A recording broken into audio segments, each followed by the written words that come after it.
Саламатсыздар ма, құрметті оқушылар.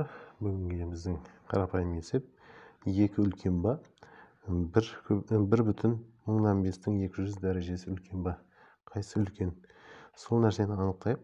Енді бұл есепті шығару үшін мен мынандай қарапайым әдістерді пайдаланайын. 1,5 оны 1 плюс 1,5-те 200 дәрежесі болса, оны біз былай жазайық. 200 дәрежесін қазір 5 пен 1000-ды қысқартатын болсақ, 1 бүтін 1 бөлінген 200 дәрежесі. Қарапайым әдісті пайдаланайын. Ортақ бөлім 200-ден беретін болсам, 200 1 көбейту осындай санның 200 туы бар, яғни 201 көбейту 201 бөлінген 200-ден осылай кете береді жалғасып. 201 200. Енді осы нәрсені не алатын болсақ, осылай жалғасады. Енді 2-ні шамалы түрлендірейін мен. 2 дегеніміз 201 бөлінген 200 деп алсақ. Сосын көбейту 201. Осылай. Мен 2-нені бағалайын деп отырмыз. Осылай жалғасады.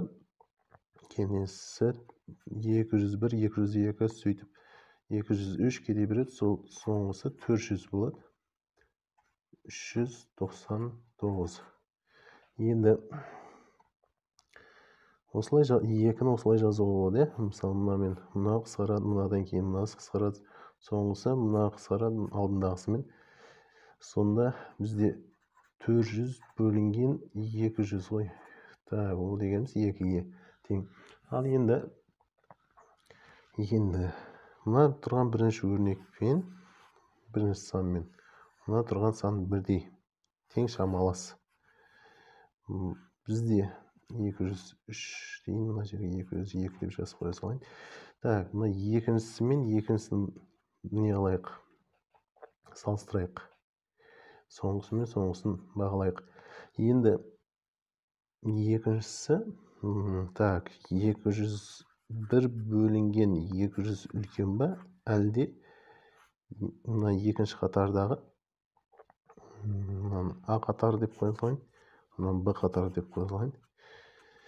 Екінші қатардағы, Б қатарындағы 202 бөлінген 201 үлкен ба.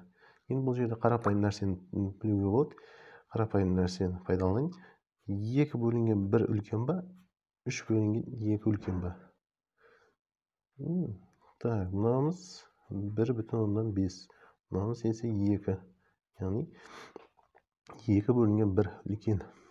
Яғни осы жердің пайдалансақ, яғни мына тұрған санымыз 1 бөлінген 200-іміз үлкен болып шығады. Осындай заңдылықты пайдалансақ.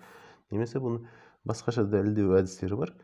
Қарасақ, так, үлкен саннан кіші санды азайтқанда, онда 0-ден үлкен сан, оң сан шығады.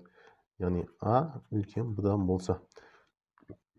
Азайтайық. 201 200 минус 202 201. Ортақ бөлім берейік. 200 көбейткен 201 201 көбейту 201 минус 200 көбейту 202. Енді бұл жерде 1 шығады. Жағымыз 200 көбейту 201. Яғни 0-ден үлкен сан. Енді мынаны қарапайым әдіс, мынаны А деп алатын болсақ, А деп алсақ, мынау А минус 1, А плюс 1. Яғни бұл жерде мынандай әдіс пайдаланып кеттім. А квадрат минус А минус 1 мен А плюс 1-дің көбейтіндісі А квадрат минус 1. Жақшаны ашқан кезінде А квадраттар қысқарып кетеді, жауабы 1 шығады. Бұны есептеп отыруын қажет жоқ. Осындай қарапайым әдісті пайдаланып шығарып кетуге болады.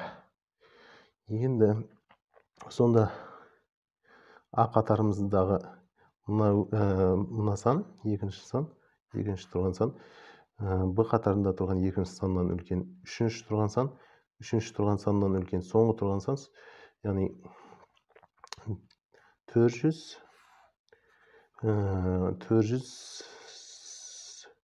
бөлінген 399, 201 бөлінген 200-ден кіші. Соны пайдаланатын болсақ, яғни А қатары үлкен болып шығады, яғни мына 1,5-тің 200 дәрежесі 2-ден үлкен болып шығады. Теңсіздік осы жаққа қарайды. Сабақ ұнаған болса, ролик ұнаған болса, лайк басып, комментарий жазып кетіңіздер.